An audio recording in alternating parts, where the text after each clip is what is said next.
Welcome back to the channel. I'm Jack, and I specialize in peeling back the layers of reality to reveal the hidden, the unexplained, and often the truly chilling.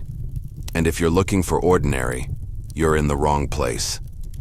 My mission is to unearth the deepest, most unsettling mysteries that lurk just beneath the surface of our world, the ones very few people ever discover. Today we're diving headfirst into a story so strange, so bizarre, it might just redefine what you think is possible.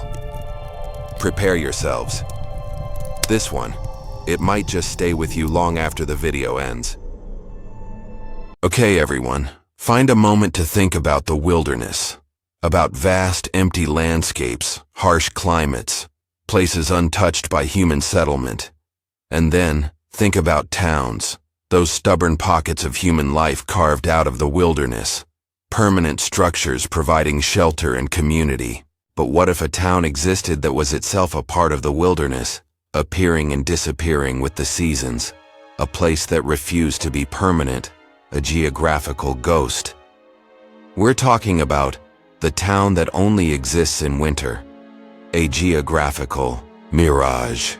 And the terrifying truth about a place trapped by climate and history, northern Canada, a land of immense sprawling wilderness, dominated by vast forests, frozen lakes, and tundra. Its winters are long, harsh, isolating, blanketing the landscape in deep snow and ice. Towns here are few and far between, hard-won outposts of human life against the overwhelming scale of nature. In a specific remote area of this northern Canadian wilderness, known to trappers, bush pilots, and occasional geological survey teams as uninhabited, a strange phenomenon began to be reported. It happened every year, during the deep winter months, roughly from January to March, in an area that should be empty wilderness covered only by snow and trees. A town would appear, not a temporary camp or a collection of shacks. It was a seemingly fully formed town, complete with solid-looking buildings, houses, stores, maybe even a church or a small municipal building. There were roads, street signs, though the language or script might be unusual or archaic, even parked vehicles, old models perhaps covered in snow. From aerial surveys conducted carefully during these months, the town looked real, solid, a complete snapshot of a small settlement. But then, as spring arrived, as the snow and ice began to melt and recede, the town would vanish. Completely. Survey teams who visited the location in the summer months found nothing but empty wilderness, trees, rocks, ground covered in vegetation.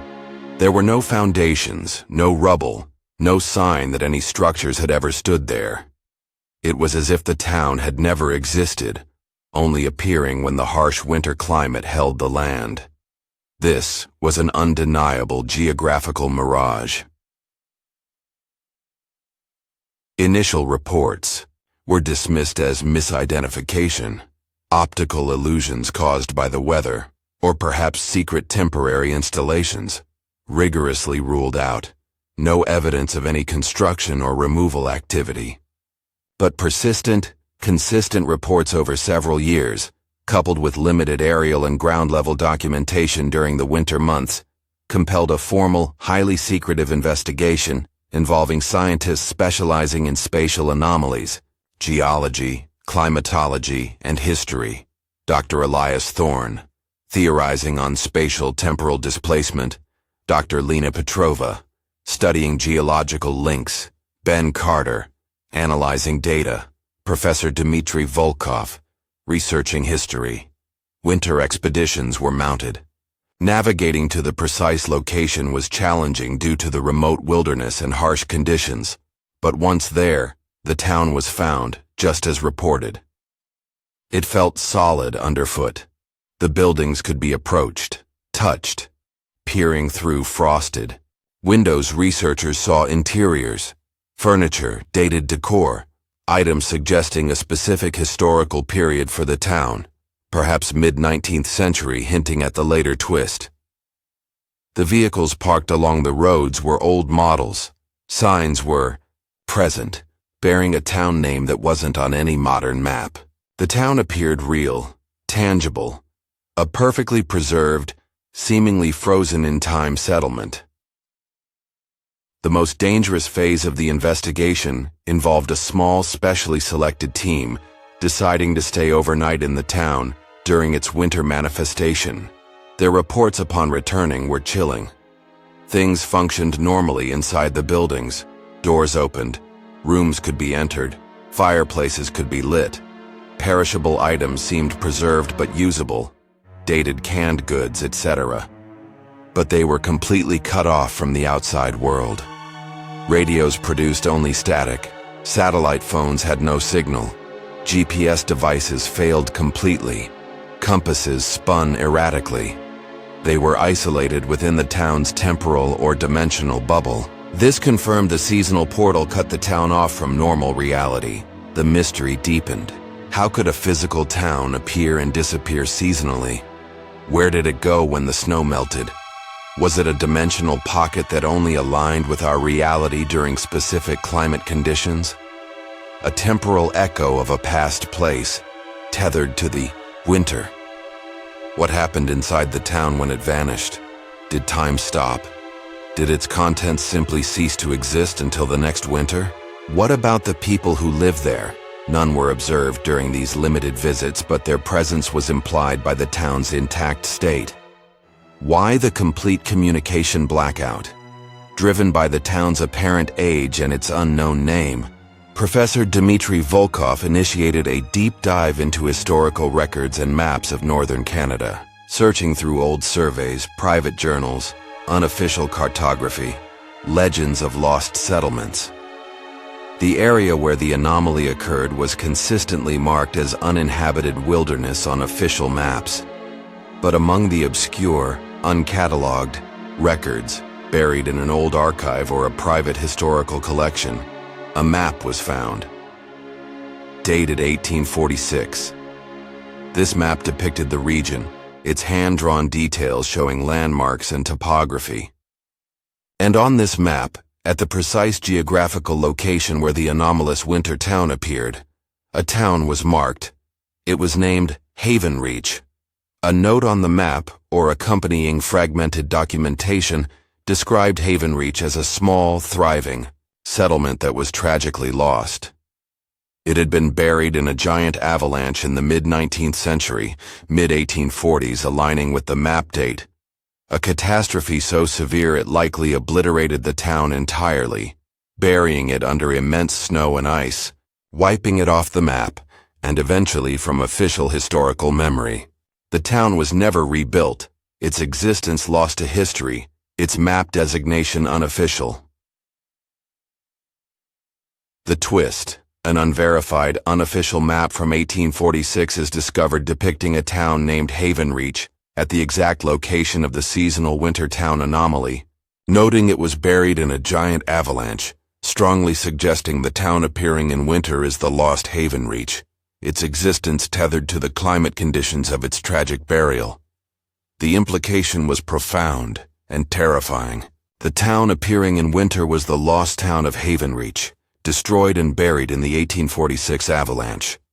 The avalanche hadn't simply destroyed it. It had somehow displaced it, trapping it, tethering its existence to the specific climate conditions, deep winter snow and ice that had triggered its burial. The immense force of the avalanche, the sheer volume of snow and ice, had somehow created a spatial or temporal anomaly, a pocket of reality that only manifested when the conditions of its demise were replicated. This established a chilling climate-conscious reality. The town's very existence was now tied to the climate, appearing when the cold and snow were deepest, vanishing when the warmth returned. The avalanche acted as a key, a trigger for this seasonal anomaly. The town was a seasonal portal, a localized dimensional or temporal pocket that only interfaced with our reality during specific climate conditions. When it appeared, it was a fully formed, self-contained reality pocket, running on its own rules, preserving its internal state as it was before or during the avalanche. The communication blackout was a direct consequence of being shunted out of normal reality. It existed in a state of isolation, trapped within its seasonal bubble, unreachable and unable to reach out. The fact that there was no trace in summer wasn't because it was physically removed. The connection between its pocket reality and ours simply snapped shut when the climate conditions changed, leaving only the empty wilderness behind. The 1846 map and the lack of official recognition added a layer of historical horror and conspiracy. The town's tragic fate had been lost, unacknowledged, its existence a secret buried in unofficial records, only for its ghost to reappear seasonally. What about the inhabitants? Were the people seen inside the town during the winter manifestation? If so, what were they like? Were they specters, trapped souls, or somehow preserved within the anomaly? What happens to anyone caught inside when the town vanishes with the snowmelt? Do they vanish too? Do they experience time differently? Are they simply gone until the next winter? Or are they trapped in the moment of the avalanche? The purpose. Was this an accidental anomaly caused by the extreme severity of the avalanche and the specific geological properties of the location? Or was the town built on a site already prone to such temporal dimensional instability, perhaps known to ancient inhabitants or tied to some geological energy linking to the earth? The entity. Is the town itself sentient? Is there an entity tied to the climate, the location, the avalanche, or the trapped town? Is it a manifestation of collective fear or tragedy? The earth. Avalanche, climate location link, the time, temporal trapping, the spiral, spatial anomaly, loop, the unknowing, how it works, origin fate of inhabitants, the buried town, historical secret, the isolation, communication blackout. The Magnus Archives horror was deeply environmental, spatial, and historical. The vast, harsh, isolated, northern Canadian wilderness, concealing a profound spatial temporal anomaly tied to a specific tragedy, making the landscape itself terrifying. The vast, the earth, the cold, if applicable. A town appearing and disappearing, impossible geography, being cut off from the outside world, the disorientation and fear of being trapped in a place that looks real but isn't permanent, its existence tied to the unforgiving cycles of climate, the spiral, the time, the isolation, the mind's eye. The unknowing mechanism and ultimate purpose remain elusive. How does the avalanche trigger this? Where does the town go? What happens to those inside when it vanishes? The unknowing. The buried history of Havenreach, the unverified map, the suppressed or forgotten tragedy, linking the present anomaly to a past event, making the past feel alive and dangerous. The buried. The town looks perfectly normal but is cut off, behaves, unnaturally, its existence tied to climate, an uncanny manifestation, the stranger. The town's physical structure, its buildings, are part of the anomaly, architecture manifesting and dematerializing with the seasons, the architectural. The town's fate was a catastrophic avalanche. Its current state is an echo of that end, potentially trapping its inhabitants in that moment, the end, localized. The researchers are burdened with the knowledge of this trapped town, its tragic history, and the potential fate of anyone caught inside when the snow melts. The burden.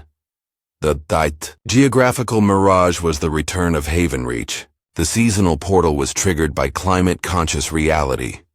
The researchers, Dr. Thorne, Ben Carter, Dr. Petrova, Dr. Sharma, Professor Volkov, and the clandestine team, are left with the horrifying reality of a town that exists only when the snow falls, a temporal pocket born of tragedy, waiting for the next winter. The investigation continues under intense secrecy. They are intensely monitoring the area year-round, attempting to capture any subtle energy fluctuations or spatial distortions that remain in the summer.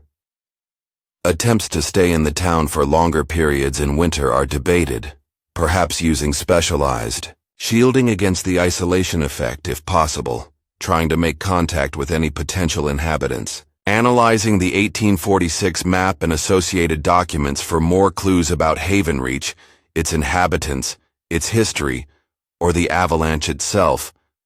Was there anything unusual reported about the avalanche?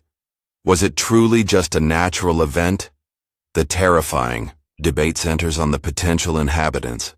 Were they seen? If so, what were they like? What happens to anyone caught inside when the town vanishes? Do they vanish too? Do they experience time differently? Are they aware of their situation? The fear that the anomaly might be unstable, that the seasonal link could weaken, or that the town might reappear at the wrong time, or not disappear at all, or that attempting to study it too closely might trap researchers permanently within its winter reality. The town that only exists in winter is real. It is a fully formed town appearing annually from January to March in a specific area of northern Canada, complete with buildings, vehicles, and signs, but vanishing completely without a trace when the snow melts, cutting off communication for anyone inside. The twist reveals an unverified map from 1846 depicting a town named Havenreach at this exact location, buried in a giant avalanche, strongly suggesting the winter town is the lost Havenreach, its seasonal existence a consequence of its tragic burial and climate-conscious anomaly. The Magnus Archives horror remains a chilling undercurrent, amplified by the environmental isolation, the spatial impossibility, and the profound tragedy of a town trapped in time by snow. The pervasive sense of dread that comes with knowing that a town exists only when the winter is deepest, that it's a ghost of a place lost to a historical catastrophe, and that anyone who enters is cut off from the world, waiting for the snow to melt and the town to disappear, potentially with them still inside. What happens when the snow melts? Where do they go? What happens if winter never comes back? Sleep well. And next time you see snowfall, remember northern Canada. Remember the empty wilderness. Remember the winter months. Remember the town that appears. Remember Havenreach. Remember the avalanche. Remember the 1846 map. Remember the buried town. Remember the communication blackout. Remember staying overnight. Remember the snow melting. Remember the empty space. Because the town that only exists in winter is a terrifying secret, and its seasonal appearance is a chilling invitation to consider the possibility that some places refuse to die, and that sometimes they just wait for winter. What happens when the town doesn't vanish this time? What happens if you are inside when the snow stops melting? This story was just a glimpse into the strange realities I explore. There are countless other mysteries out there waiting to be revealed, and I'm dedicated to finding them. But with the kind of topics we cover, sometimes you just can't predict what the future holds. So, to guarantee you're always in the loop, to make sure you catch every unsettling discovery I bring to you, smash that subscribe button and ring the bell. Don't risk missing out. You might not get another chance.